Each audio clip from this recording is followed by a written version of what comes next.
Hello friends, welcome back to our channel UPSC decode. हम लोग ancient history पे discussion कर रहे हैं और आज के वीडियो का जो टॉपिक है वो है द एडवेंट ऑफ आर्यंस, यानी कि आर्यन का आगमन। तो एक सवाल जो हिस्टोरियंस को हमेशा कंफ्यूज करते रहता है कि आखिरकार आर्यंस का जो असली घर था वो कहाँ पर था। क्या वो एक ही रेस से बिलोंग करते थे या फिर क्या उनका ओरिजिन एक ही था। तो सच ये है कि इसका एग्जैक्ट जो जवाब है वो किसी के भी पास नहीं है कि आर्यंस कहाँ से बिलोंग करते थे, उनका जो रियल होम था वो कहाँ पे था। अब आखिरकार ये वर्ड जो आर्यन है इसका मतलब क्या होता है। तो आर्यन जो वर्ड है यह संस्कृत के आर्य शब्द और एवेस्तन के आर्याना शब्द से लिया गया है, जिसका मतलब होता है नोबल या सिविलाइज्ड या फिर डिस्टिंग्विश्ड। यानी कि आर्यन का सिंपल मतलब होता है श्रेष्ठ, नोबल। अब ये एवेस्तन क्या है, तो जोरोएस्ट्रियनिज्म यानी कि पारसी धर्म का यह एक सेक्रेड और लिटर्जिकल लैंग्वेज है। इस शब्द का इस्तेमाल यानी कि आर्यन शब्द जो है इसका इस्तेमाल एक लोगों के एक समूह ने खुद को डिस्क्राइब करने के लिए और आउटसाइडर्स से अलग दिखाने के लिए किया था। और इनका लैंग्वेज और कल्चर क्या था, क्योंकि आर्यन वर्ड को लोग जनरली समझते हैं कि आर्यन एक रेस थे, लेकिन ऐसा कुछ नहीं है। तो आर्यन का जो कल्चर था वो एक जैसा था और एक चीज़ बहुत ही ज़्यादा कॉमन थी, वो था उनका लैंग्वेज। यानी कि आर्यंस एक ऐसी लैंग्वेज बोलते थे जो इंडो यूरोपियन लैंग्वेज फैमिली से बिलोंग करती थी। यही लैंग्वेज आज के जो ये जो लैंग्वेज फैमिली है ये आज के यूरोप वाले रीजन, ईरान वाले रीजन और भारत के बहुत सारे हिस्सों में अपने बदले हुए रूप में अभी भी जिंदा है। मतलब ये है कि जब आप हिंदी बोलते हो, पर्शियन बोलते हो, इंग्लिश बोलते हो या फिर रसियन बोलते हो, तो इन सब का एक डिस्टेंट लिंग्विस्टिक एंसेस्टर यही इंडो यूरोपियन ग्रुप है, जिसका हिस्सा जो थे वो आर्यंस थे। क्लियर। तो ये जो टर्म था आर्यन, ये प्राइमरली उन लोगों के ग्रुप को रेफर करता है जो एक आर्काइक इंडो यूरोपियन लैंग्वेज बोलते थे, जो बाद में इंडो ईरानियन लैंग्वेज में डिवाइड हो जाती है। क्लियर।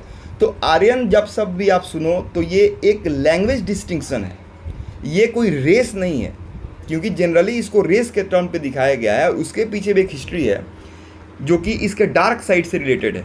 जैसे 19th सेंचुरी सूडो साइंस, यानी कि 19th सेंचुरी वाले समय में कुछ वेस्टर्न स्कॉलर्स थे। इन वेस्टर्न स्कॉलर्स ने इस लिंग्विस्टिक टर्म को एक रेसिस्ट थ्योरी में तब्दील कर दिया। उन्होंने आर्यंस को एक फिजिकली सुपीरियर मास्टर रेस के रूप में पोर्ट्रे किया। यानी पहले इसका लिंग्विस्टिक मतलब था, लेकिन अब इसको एक मास्टर रेस के रूप में पोर्ट्रे किया जाने लगा। फिर नाजी जर्मनी वाला कॉन्सेप्ट आता है यहाँ पे डार्कर साइड में। तो ये जो गलत कॉन्सेप्ट था कि आर्यंस एक रेस है, सुपीरियर रेस है, क्योंकि देखो सुपीरियर रेस हो वो अलग मैटर है, लेकिन लैंग्वेज के ओरिजिनल जो इसका मतलब है वो लिंग्विस्टिक है, यानी लैंग्वेज के पैटर्न पर है, पैटर्न पे वो है।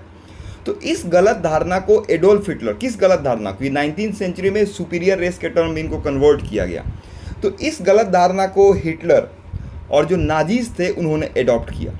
उन्होंने खुद को आर्यंस बताया और इस कॉन्सेप्ट का यूज़ जो है उन्होंने ज्यूज़ और दूसरे माइनॉरिटीज़ के खिलाफ वायलेंस और डिस्क्रिमिनेशन को जस्टिफाई करने के लिए किया। क्यों? क्योंकि आर्यन का मतलब होता है श्रेष्ठ, यानी वो लोग खुद को सुपीरियर बता रहे थे, खुद को श्रेष्ठ बता रहे थे।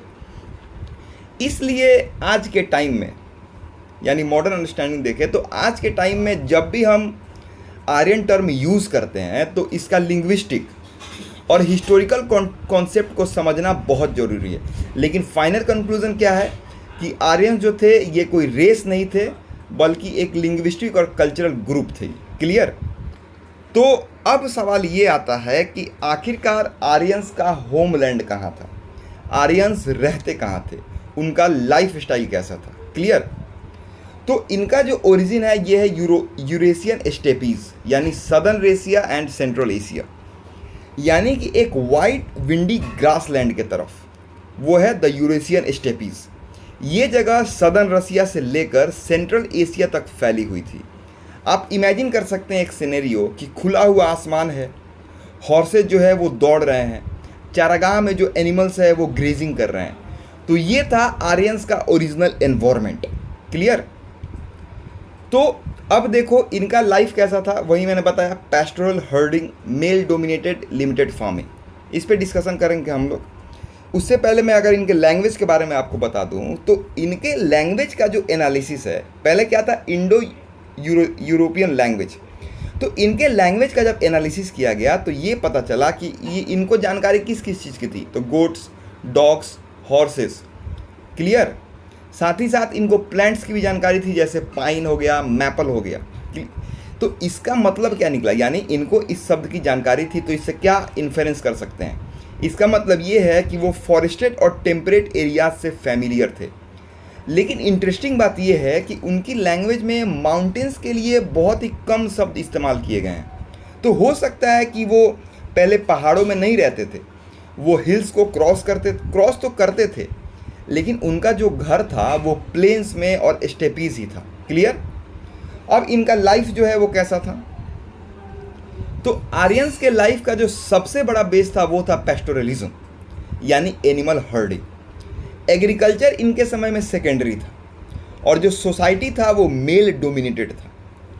और यहाँ एक गेम चेंजर आता है, वो है आपको हॉर्स। हॉर्स जो है वो एक गेम चेंजर है, यानी कि जो हॉर्सेस थे वो आर्यन कल्चर के फेरारी थे, स्पीड, पावर एंड मूवमेंट का सिंबल। तो हिस्टोरियन के हिसाब से जो डोमेस्टिकेटेड हॉर्स थे उन्होंने लगभग 6000 बीसी में उनका यूज जो है वो स्टार्ट कर दिया गया था। ब्लैक सी वाला रीजन हो गया, फिर यूराल माउंटेन वाला जो रीजन हो गया, उसके आस पास वाले रीजन में इनका इस्तेमाल स्टार्ट किया गया था। क्लियर। और यही जो हॉर्सेस थे वो उनके माइग्रेशन, वॉरफेयर और एक्सपेंशन के मेन वेपन बने, क्योंकि जब हॉर्सेस आ जाएंगे तो जो ट्रांसपोर्टेशन होगा वो इजी होगा, एक जगह से दूसरी जगह जाने में आसानी हुई, क्योंकि उस समय कुछ भी ऐसा मॉडर्न टेक्नोलॉजी नहीं था। तो आप सोच के देख सकते हैं कि एक ऐसी कम्युनिटी जो ओपन ग्रासलैंड की तरफ से मोबिलिटी के साथ आई, और उन्होंने जब भारत की सभ्यता से मुलाकात किया तो जो हिस्ट्री का पूरा ट्रैक था वो पूरा ट्रैक ही चेंज हो जाता है। क्लियर। अब आर्यंस का जो मतलब क्या होता है वो हमने देख लिया, आर्यंस का होमलैंड कहाँ था वो हमने देख लिया, आर्यंस का लाइफ स्टाइल कैसा था वो हमने देख लिया, हॉर्सेस ने कैसे पूरे जो आर्यंस का मोबिलिटी था, जो माइग्रेशन था, उसमें क्या रोल निभाया, उसको हमने क्लियर कर दिया। फिर हॉर्सेस का इम्पैक्ट क्या हुआ ये भी हमने देख लिया। अब ये स्टेपीज वाले रीजन से इंडिया में एंटर करेंगे, तो अब हम लोग डिस्कशन करते हैं आर्यंस इन इंडिया के बारे में, क्योंकि ये सारी चीज़ें जब क्लियर होंगी तब हम लोग जब वैदिक सोसाइटी पढ़ेंगे, ऋग्वेद, यजुर्वेद, सामवेद, अथर्ववेद, उस समय के बारे में जब हम लोग डिस्कशन करेंगे तब हमें चीज़ें आसानी से समझ आएंगी। क्लियर। तो सिंपल पॉइंट ये है कि आर्यन का जो सफ़र है वो शुरू होता है सेंट्रल एशिया और ईरान वाले रीजन से, जहाँ पे इंडो ईरानियन जो थे वो लंबे समय तक रहे। फिर ये धीरे धीरे भारत आए, और भारत के आर्यंस के बारे में हमें सबसे पहले और जो सबसे बड़ा ऑथेंटिक जो सोर्स है वो है आपको ऋग्वेद। क्लियर। और किस टाइम के अराउंड ये भारत आ रहे हैं, तो 1500 BC के around, that is before common era. तो आर्यंस के बारे में जो सबसे बड़ा जानकारी का स्रोत है वो है आपको ऋग्वेद। और ये जो ऋग्वेद है ये दुनिया का सबसे पुराना टेक्स्ट है जो इंडो यूरोपियन लैंग्वेज फैमिली का हिस्सा है। इसमें जो आर्या वर्ड है ये लगभग 36 टाइम, लगभग क्या कंफर्म, ये शब्द जो है ये 36 टाइम आता है। लेकिन एक बात ध्यान रहे, इसका जो मतलब है वो एक कल्चरल कम्युनिटी से है, किसी फिक्स्ड रेस से नहीं है। क्लियर। तो इस बात को मैं बार बार बोल रहा हूँ क्योंकि यहाँ पे सवाल भी पूछा हुआ है कि आर्यंस का मतलब क्या होता है, क्या वो रेस थे या फिर कोई लिंग्विस्टिक कम्युनिटी थी, कल्चरल कम्युनिटी थी। तो आर्यन जो है ये कल्चरल टर्म है, कोई रेशियल टर्म नहीं है। और ऋग्वेद में टोटल ये 36 टाइम जो वर्ड है वो अपीयर होता है। क्लियर। जो ऋग्वेद है इसमें 10 मंडल होते हैं, यानी कि 10 मंडल 10 बुक्स हैं। इनमें से मंडल 2 से लेकर मंडल 7 तक सबसे पुराने हिस्से हैं, जबकि जो मंडल 1 है और मंडल जो 10 है ये बाद में ऐड होते हैं। तो ऋग्वेद मतलब है कि एक सिंपल सा प्रेयर जो होते हैं उसका एक कलेक्शन है। ये अग्नि, इंद्र, मित्र, वरुण जैसे देवताओं के लिए लिखा गया है। इसमें जो ऋषि होते हैं उनके वंश परंपरा का भी जिक्र किया गया है। क्लियर। और फन फैक्ट एक मैं आपको बताऊं कि ऋग्वेद के जो बहुत सारे कॉन्सेप्ट हैं ना, और जो देवता के नाम हैं वो एवेस्ता में भी मिलते हैं। एवेस्ता क्या है वो मैंने स्टार्टिंग में आपको बताया। यानी कि जो ईरानियन लैंग्वेज का सबसे पुराना टेक्स्ट है वहाँ से एवेस्ता जो है क्या है, ईरानियन लैंग्वेज का सबसे पुराना टेक्स्ट। और ऋग्वेद के जो बहुत सारे कॉन्सेप्ट हैं और जो देवताओं के नाम हैं वो एवेस्ता में मिलते हैं। मतलब दोनों कल्चर में एक पुराना कल्चरल लिंक था। दोनों में कुछ सामाजिक जो वर्ग थे उनके लिए भी जो सेम शब्द होते हैं उनका इस्तेमाल किया गया है। और एक और बात कि ऋग्वेद से पहले भी जो इंडो यूरोपियन लैंग्वेजेस थे उसके कुछ पुराने रिकॉर्ड्स मिलते हैं। जैसे आप देखो तो जो इराक वाला रीजन है वहाँ पे 2200 BC के अराउंड जो इंस्क्रिप्शन मिले हैं वहाँ पे इंडो यूरोपियन लैंग्वेज के रिकॉर्ड्स मिलते हैं। बाद में ये एनाटोलिया का मतलब सिंपल टर्की, और जो वेस्ट एशिया वाला रीजन है वहाँ पे भी ये मिलते हैं। एक इंस्क्रिप्शन है कशिश इंस्क्रिप्शन, इसमें भी आर्यन नाम जो है वो लिखा हुआ मिलता है। क्लियर। यानी कि इराक वाले रीजन में मिला है, एनाटोलिया वाले रीजन में मिला है, वेस्ट एशिया में इनका डिस्कशन मिला है, ऋग्वेद में तो डिस्कशन इनका मिला ही है। क्लियर। तो 1500 BC में जो है वो भारत के इतिहास का एक नया अध्याय शुरू हुआ। अब इनके वेपन्स की अगर हम लोग बात करते हैं तो सिंपल अगर अभी तक मैं आपको बताऊं तो 1500 BC में भारत के इतिहास का एक नया अध्याय शुरू होता है। सिंधु घाटी सभ्यता that was Indus valley civilization, जो हमने लास्ट के वीडियो में काफ़ी डिटेल में डिस्कस किया है, तो उसके डिक्लाइन होने के बाद नए लोग भारत की धरती पर कदम रखते हैं। आर्यंस का भारत जो आना है वो कब हुआ है, तो लगभग 1500 BC के अराउंड। तो 1500 BC के अराउंड आर्यंस का भारत आना स्टार्ट हुआ, लेकिन इसका जो एग्जैक्ट आर्कियोलॉजिकल प्रूफ होता है वो हमें नहीं मिलता है। तो हो सके तो एक और बात यह है कि इनके बारे में ऋग्वेद से जो बहुत सारे इंस्क्रिप्शन उन्होंने बताया उनसे जानकारी इनके बारे में हम लोग पता लगा सकते हैं, लेकिन जो एग्जैक्ट आर्कियोलॉजिकल प्रूफ होता है वो हमारे पास अवेलेबल नहीं है। फिर अगर इनके वेपन्स की बात करें तो ये लोग सॉकेटेड एक्स, ब्रॉन्ज डर्क्स और जो स्वॉर्ड्स होते हैं उनका यूज़ करते थे। और इसका जो एविडेंस है वो नॉर्थ वेस्टर्न इंडिया में मिलता है। यानी कि ये जो वेपन्स यूज़ करते थे इसका एविडेंस कहाँ से हमें मिलता है, तो नॉर्थ वेस्टर्न इंडिया से मिलता है। जो हॉर्स थे और जो हॉर्स एविडेंस की अगर हम लोग बात करते हैं तो जो हॉर्सेस का जो एविडेंस है इसका जो सबसे पुराना आर्कियोलॉजिकल एविडेंस है वो सदर्न ताजिकिस्तान और स्वात वैली में, यानी कि स्वात वैली जो पाकिस्तान में है यहाँ से हमें मिलता है। क्लियर। फिर इनका जो फर्स्ट सेटलमेंट था वो कहाँ पे था, तो अफ़गानिस्तान में एक रिवर है खुब्बा रिवर। तो अफ़गानिस्तान के खुब्बा रिवर, इंडस रिवर और ट्रिब्यूटरी, इसके इंडस रिवर जो है वो इंडिया पाकिस्तान वाला रीजन है, तो इंडस रिवर और इसके ट्रिब्यूटरीज के आसपास ये जो लोग थे वहाँ पे रहते थे। यानी कि ओवरऑल ये है कि सबसे पहले आर्यंस ने eastern Afghanistan, north west frontier province, Punjab और वेस्टर्न उत्तर प्रदेश, इन इलाकों में इन्होंने वास किया। क्लियर। ऋग्वेद में एक चीज़ मैं बता दूं कि ऋग्वेद में जो इंडस रिवर है उसको सबसे पवित्र नदी के रूप में बार बार इस्तेमाल किया गया है। इसके लिए बोला गया पार एक्सीलेंस रिवर। एक और इम्पॉर्टेंट रिवर आपको मिलता है वो है सरस्वती रिवर। ऋग्वेद में इसे नदीतमा या सबसे श्रेष्ठ नदी कहा गया। किसको, तो सरस्वती नदी को। ये अभी वर्तमान में विलुप्त हो गई है। यानी कि हमने देखा कि इनका जो वेपन्स था वो कौन कौन से इनके वेपन्स थे, सबसे पहले ये लोग कहाँ पे सेटल हुए, किन किन नदियों का उल्लेख इनके किया गया है। ठीक है। यानी कि ओवरऑल जिस एरिया में ये लोग रहते थे उसको हम लोग बोलते थे सप्त सिंधु। यानी कि सप्त सिंधु का मतलब होता है लैंड ऑफ 7 रिवर्स। क्लियर। अब देखो, यानी कि पूरा रीजन जहाँ पे आर्यंस पहले बसे थे उसे सप्त सिंधु या फिर लैंड ऑफ 7 रिवर्स कहा गया। अब एक और बात मैं आपको बताऊं कि जो आर्यंस थे ना वो एक ही वेव में इंडिया नहीं आए, यानी कि ये मल्टीपल वेव्स में आए, ये कई सारे वेव्स में माइग्रेट हुए। तो सबसे पहले आए ऋग्वेदिक पीपल जो भारत के इतिहास में ऋग वैदिक संस्कृति के प्रारंभ को लेकर आते हैं। क्लियर? तो अब देखो, अब हम लोग और आगे बढ़ते हैं। जब प्राचीन भारत था, यानी कि जब प्राचीन सभ्यता थी उस समय भारत की, तो उस समय ये लोग भारत के मैदानी वाले रीजन में यानी प्लेन वाले रीजन में आए। तो जब ये यहाँ पे आते हैं तो ये जो ज़मीन थी, ये ज़मीन खाली नहीं थी, यहाँ पे पहले से लोग रह रहे थे। यहाँ के नदी घाटियों में, यहाँ के जंगलों में, यहाँ पे खेतों में पहले से लोग रहते थे। इनकी अपनी अलग संस्कृति यानी कि कल्चर था, इनका अपना लैंग्वेज था, इनका अपना रीति रिवाज था। तो ऋग्वेद हमें बताता है कि आर्यंस का सामना किन लोगों से हुआ।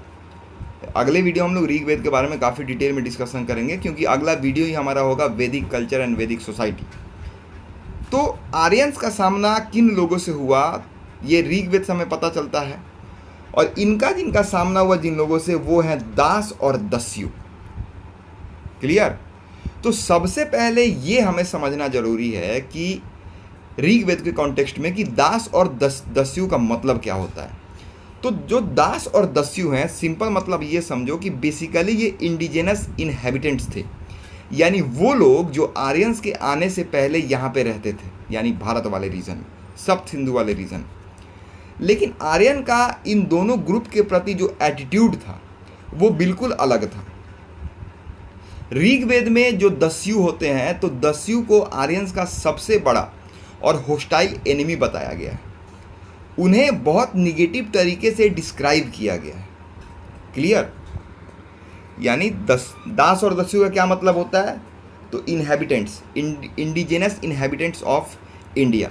तो दास और दस्यु जब भी आपको वर्ड मिलेगा तो सिंपल मतलब समझो कि आर्यंस के आने से पहले जो लोग इन एरियाज में रहते थे उनको दास और दस्यु बोला गया। अब ये जो दस्यु थे, यानी कि पहले जो लोग यहाँ पे रह रहे थे, सबसे बड़े दुश्मन थे वो आर्यंस के। दस्यूस के प्रति इनका डिफरेंट अप्रोच था और दास के प्रति इनका डिफरेंट अप्रोच था।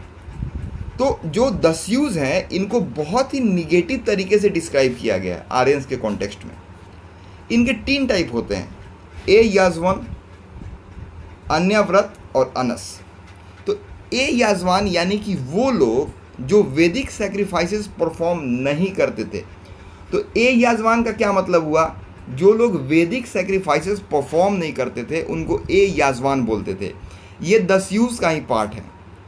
फिर आता है अन्यव्रत, वो लोग जिनसे कस्टम और जिनके जो कस्टम थे और रिचुअल्स थे वो आर्यंस से बिल्कुल अलग थे। फिर अनस यानी कि कुछ ऋग्वेदिक हाइम्स में उन्हें फ्लैट नोज्ड भी कहा गया, यानी कि 3 कैटेगरी है। देखो, दस्यु का 3 कैटेगरी है। ए याजवान यानी कि जो वैदिक रिचुअल्स परफॉर्म नहीं करते थे। अन्यव्रत यानी कि जिनके कस्टम और रिचुअल्स जो थे वो आर्यन से अलग थे।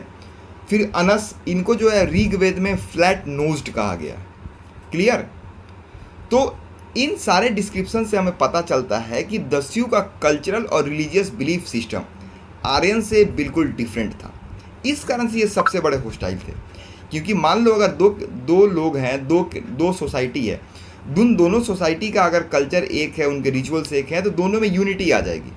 अगर वो डिफरेंट है और अगर उनका माइंड जो है पूरी तरह से डेवलप नहीं हुआ है तो फिर उनके बीच में एनिमोसिटी रहेगी। क्लियर? फिर ऋग्वेद में हमें दस्युता एक टर्म है। तो दस्युता जैसे टर्म्स हमें ऋग्वेद में मिलते हैं जो इस कन्फ्लिक्ट की इंटेंसिटी को शो करते हैं। किसके बीच की कन्फ्लिक्ट की? तो दस्यूस के बीच की कन्फ्लिक्ट, दस्यूस और आर्यंस के बीच के कन्फ्लिक्ट को ये लोग हमें बताते हैं। और एक और बात बता दूँ, दस्युता का मतलब होता है स्लॉटर ऑफ दस्यूस। ठीक है?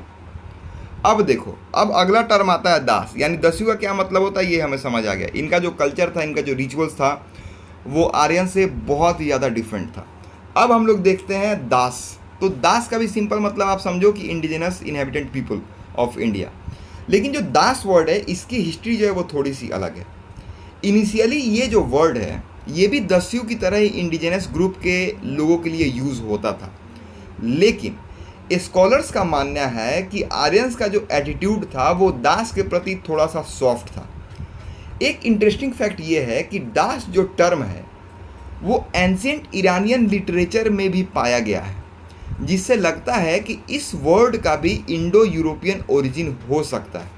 इस कारण से हो सकता है कि दास के प्रति इनका जो एटीट्यूड था वो दस्यूज के एटीट्यूड से पूरी तरह से डिफरेंट था।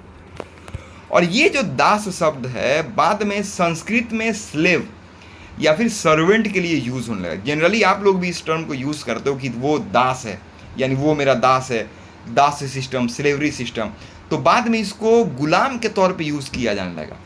तो इससे हम लोग ये चीज़ समझ सकते हैं कि दास या तो जिनकी पॉपुलेशन कम थी या जो बैटल में हारे हुए लोग थे, उन्हें आर्यन सोसाइटी में लोअर या फिर सबऑर्डिनेट पोजीशन दिया गया बाद में। क्लियर? तो आपको एग्जाम के लिए कुछ स्पेसिफिक पॉइंट्स भी याद करने पड़ेंगे, जैसे दिवोदास, त्रिसादस्यु। ठीक है? तो दिवोदास जो है, दिवोदास वाज ऑफ भारता क्लैन। ठीक है? इन्होंने एक दस्यु चीफ सांबर को हराया था। यानी कि दिवोदास ने किसको हराया था? तो सांबर को हराया था। क्लियर? दस्यु चीफ थे सांबर, उनको किसने हराया था? तो दिवोदास ने हराया था। फिर यहाँ पे एक और चीज़ बताऊं कि इंद्र को पुरंदर कहा गया। पुरंदर का मतलब होता है ब्रेकर ऑफ फोर्ट्स, यानी किलों को तबाह करने वाला। फिर आपको त्रिसादस्यु भी मिलेगा। तो जो त्रिसादस्यु जो टर्म है ये एक आर्यन चीफ के लिए यूज हुआ है जिन्होंने दस्यूज को ओवर पावर किया था। तो इंसर्ट बोले अगर तो Dasyus were the main hostile enemies while Das eventually became a part of Aryan social structure in a subordinate position। इस बात को ध्यान रखना है, in a subordinate position, यानी कि eventually they became part of Aryan social structure। Who became part? तो Das, but in a subordinate position। Clear? अब आर्यंस के कॉन्फ्लिक्ट की हम लोग बात करते हैं। आर्यंस कॉन्फ्लिक्ट, तो हमने अक्सर आर्यन के बारे में सुना है, उनके माइग्रेशन के बारे में हमने सुना है, आर्यंस माइग्रेशन थ्योरी कि आखिरकार वो आए कहाँ से थे, तो ये हमने डिस्कस कर लिया।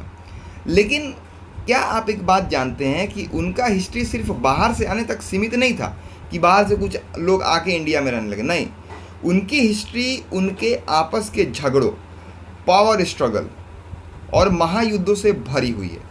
ऋग्वेदिक पीरियड में आर्यंस जो हैं वो दो तरह के कॉन्फ्लिक्ट में इंगेज थे, with pre Aryans and among themself. Clear? तो प्री आर्यंस के साथ अगर हम लोग देखते हैं तो इस पर अगर हम लोग डिस्कशन करते हैं, यानी कि उन लोगों से जो इंडिया में पहले से रहते थे, जैसे कि दस्यूस। मेनली इनका जो कॉन्फ्लिक्ट था वो दस्यूस से ही था। तो ऋग्वेद में हमारे चीफ डेटी इंद्र को पुरंदर कहा गया, जैसा मैंने अभी आपको बताया, जिसका मतलब क्या होता है? तो ब्रेकर ऑफ फोर्ट्स, यानी कि किलों को तबाह करने वाला। तो इससे हमें पता चलता है कि आर्यंस और प्री आर्यंस के बीच फोर्ट्स और टेरिटोरीज को लेकर लड़ाइयाँ जो थी वो होते रहती थी। आर्यंस ने उस समय घोड़ों से चलने वाले चैरियोट का मतलब सिंपल समझो रथ, और बेटर वेपन्स का इस्तेमाल किया, जिससे उन्हें काफ़ी एडवांटेज मिला। यानी आर्यंस क्या लेकर आए? तो आर्यंस अपने साथ चैरियोट लेके आए, आर्यंस अपने साथ हेलमेट भी लेकर आए थे, आर्यंस अपने साथ बेटर वेपन्स भी लेकर आए थे, जिससे उनको काफ़ी एडवांटेज मिला। फिर दूसरा कैटेगरी है कॉन्फ्लिक्ट का अमंग देमसेल्फ, यानी कि ये लोग आपस में भी लड़ते थे। और ये जो दूसरा पॉइंट है ये यूपीएससी के लिए सबसे ज़्यादा इंपॉर्टेंट होता है। आर्यन सिर्फ बाहर वालों से नहीं लड़ते थे, बल्कि उनकी आपस में भी ट्राइबल कॉन्फ्लिक्ट्स होते रहती थी। और हिस्ट्री का जो सबसे बड़ा ट्राइबल कॉन्फ्लिक्ट है वो है दशराज्य युद्ध, दशराजन युद्ध, यानी कि 10 राजनों के बीच में ये युद्ध होता है। इसको बोलते हैं बैटल ऑफ 10 किंग्स। क्लियर? तो जो सबसे फेमस ट्राइबल कॉन्फ्लिक्ट है वो है बैटल ऑफ 10 किंग्स, यानी कि दशराज्य युद्ध इसको बोला जाता है। क्लियर? तो इसका स्टोरी अगर मैं आपको बताऊं तो अर्ली वैदिक पीरियड में एक पावरफुल ट्राइब थी जिसको भारतास बोलते थे, यानी कि जिसको भरत बोलते थे। क्लियर? तो अब ये जो पावरफुल ट्राइब थी उनके राजा थे सुदास, यानी एक पावरफुल ट्राइब है, भारत ट्राइब है, जिसके पावरफुल राजा कौन है? तो वो है सुदास। उनके एक पृष्ठ थे, पहले उनके पृष्ठ थे विश्वामित्र, इनका नाम आपने सुना होगा। तो सुदास के एक पृष्ठ थे विश्वामित्र, लेकिन बाद में सुदास ने क्या किया कि विश्वामित्र को हटा दिया और वशिष्ठ को अपना पृष्ठ बना लिया। अब इससे क्या हुआ, विश्वामित्र नाराज हो गए और उन्होंने टोटल 10 ट्राइब्स को मिलाकर एक बहुत बड़ा अलायंस बनाया। और ये जो अलायंस था, इस बात में आपको ध्यान रखना, ये इस अलायंस में सभी आर्यंस नहीं थे, बल्कि जो 5 ट्राइब्स थे वो आर्यन थे और जो 5 थे वो नॉन आर्यंस थे। इन सभी ने मिलकर किंग सुदास के खिलाफ एक जंग छेड़ दिया। ये जंग कहाँ पे हुआ, तो ये बैटल हुआ पौरुषनी रिवर के किनारे, जिसे आज हम रावी रिवर के नाम से जानते हैं। अब इसका रिजल्ट क्या हुआ, तो किंग सुदास के भारत ट्राइब ने इन 10 ट्राइब के अलायंस को अकेले हरा दिया। यानी कि एक तरफ 10 ट्राइब थे और एक तरफ अकेला ट्राइब था। तो आप उसके पावर को समझ सकते हो कि अकेले एक ट्राइब ने 10 ट्राइब को डिफीट कर दिया। तो इस विक्ट्री के बाद जो भरत ट्राइब थी, उसकी सुप्रीमेसी को, उसका जो सुप्रीमेसी था, जो सर्वोच्चता था, वो एस्टैब्लिश हो गया। क्योंकि अगर कोई अकेले 10 लोगों को हरा देता है तो ऑब्वियस सी बात है वो सबसे ज़्यादा पावरफुल कहलाएगा। तो दशराजन युद्ध के बाद एक और इम्पॉर्टेंट डेवलपमेंट हुआ। अब ये डेवलपमेंट भी आपको समझना काफ़ी ज़रूरी है। तो दशराजन युद्ध में क्या हुआ कि दशराजन युद्ध में जो भरत ट्राइब था, जो क्लैन था, उन्होंने बाकी 10 को हरा दिया और उनकी सुप्रीमेसी एस्टैब्लिश हो गई। अब एक और डेवलपमेंट यहाँ पे होता है। तो दशराजन युद्ध के बाद जो क्या हुआ कि जो भरत ट्राइब थे, उन्होंने पुरु के साथ एक हाथ मिलाया। यानी भरत ट्राइब है, पुरु एक ट्राइब है, ये ट्राइब जो है वो बैटल में डिफीट हो गई है, ये ट्राइब हार गई है, फिर भी ये उनके साथ एक तरीके समझो तो ये उनके साथ हाथ मिलाते हैं, दोस्ती का हाथ बढ़ाते हैं और ये दोनों ट्राइब आपस में मर्ज हो जाते हैं। यानी कि भरत ट्राइब और पुरु ट्राइब, और ये दोनों ट्राइब जब आपस में मर्ज हो जाते हैं तब इनको बोला जाता है कुरु ट्राइब। क्लियर? यानी कि कुरु ट्राइब कोई सेपरेट ट्राइब नहीं थी। भरत ट्राइब और पुरु ट्राइब जब आपस में मिल गए तब एक और पावरफुल ट्राइब बनी, जिसे हम लोग कुरु के नाम से जानते हैं। बाद में इन्होंने पंचाल के साथ भी अपना अलायंस डेवलप कर दिया और उसके बाद इस कुरु ट्राइब ने ही बाद में जो अपर गैंगेटिक बेसिन है, उस अपर गैंगेटिक बेसिन में अपना रूल जो है वो इस्टेब्लिश कर लिया। क्लियर? तो आपको ये पूरा वीडियो समझ आ गया होगा, जहाँ पे हमने एडवेंट ऑफ आर्यंस के बारे में डिस्कशन किया कि आखिरकार आर्यन का जो ओरिजिन है, इसका जो मीनिंग है वो क्या होता है, यानी कि आर्यन शब्द की उत्पत्ति कैसे हुई है, इसका मतलब क्या होता है। तो आर्यन शब्द की उत्पत्ति जैसे मैंने आपको बताया कि संस्कृत और एवेस्टर्न टर्म्स जो लैंग्वेज है उससे हुई है। इसका मतलब होता है सिविलाइज्ड, नोबल। फिर इनका लैंग्वेज कैसा था, इनका कल्चर क्या था, तो इंडो यूरोपियन लैंग्वेज फैमिली से ये लोग बिलोंग करते थे, जो बाद में इंडो ईरानियन लैंग्वेज में कन्वर्ट हो जाती है, इवोल्व हो जाती है। फिर इस टर्म का मिसयूज़ क्या होता है, हिटलर के टाइम 19वीं सेंचुरी में इसका मिसयूज़ क्या था, ये भी हमने देख लिया। फिर इसकी मॉडर्न अंडरस्टैंडिंग क्या है वो भी हमने समझा। फिर आर्यंस ओरिजिनली कहाँ से बिलोंग करते थे, उनका लाइफ स्टाइल कैसा था। फिर जो हॉर्सेस, डोमेस्टिकेटेड हॉर्सेस थे, उनका जब इस्तेमाल होना स्टार्ट हुआ उससे क्या डेवलपमेंट हुआ। फिर आर्यंस जब 1500 BC के अराउंड भारत में आते हैं तो फिर उस समय क्या भारत में कौन कौन से लोग रहते थे, उनको दास और दस्यु क्यों बोला जाता था, दास और दस्यु का मतलब क्या होता है, ये पहले कहाँ पे सेटल होते हैं, किन किन नदियों का उल्लेख इनसे जुड़ा हुआ है। क्लियर? सब सिंधु क्या है, इसका मतलब क्या होता है, दस्युस के कितने टाइप होते हैं वो हमने देखा, पुरंदर का हमने मतलब देखा, दस्यु हत्या के बारे में हमने जाना। ठीक है? फिर दास के बारे में हमने डिस्कशन किया। फिर जो आर्यंस यहाँ पे आके सेटल हो गए तो नॉर्मली सेटल नहीं हुए थे, बल्कि उनका कॉन्फ्लिक्ट भी हुआ था। तो ये कॉन्फ्लिक्ट भी 2 टाइप का था, जो लोग पहले से रह रहे थे उनके साथ इनका कॉन्फ्लिक्ट था, फिर आपस में भी इनका कॉन्फ्लिक्ट था। जो आपस वाला कॉन्फ्लिक्ट था उसमें जो सबसे फेमस बैटल था वो था बैटल ऑफ 10 किंग, दशराग्य युद्ध। फिर उसका रिजल्ट क्या हुआ, जिससे भारत क्लैन जो था वो विजय हुआ और इसी नाम पे, इसी क्लैन के नाम पे देश का नाम पड़ा भारत। क्लियर? फिर उसके बाद भारत और पुरुष ने मिलकर एक नया ट्राइब डेवलप किया जिसे हम लोग कुरु ट्राइब बोलते हैं। फिर ये बाद में पंचाल के साथ इन्होंने अलायंस कर लिया और फिर पूरे अपर गैंगेटिक बेसिन पे इन्होंने रूल किया। अब अगले वीडियो में हम लोग डिस्कशन करेंगे द अर्ली वैदिक सोसाइटी के बारे में, जिसमें हम लोग 1500 BC से लेकर 1000 BC, एक मोटा मोटी मैं आपको आइडिया दे रहा हूँ ओवरऑल कि 1500 BC से लेकर 1000 BC तक हम लोग डिस्कशन करेंगे। तो अभी तक हमने स्टोन एज डिस्कस कर दिया, उससे पहले हमने आर्कियोलॉजिकल सोर्सेज के बारे में डिस्कशन किया था और अब हम लोग पहुँच गए हैं 1500 BC के अराउंड। तो मिलते हैं अगले वीडियो में, तब तक के लिए धन्यवाद।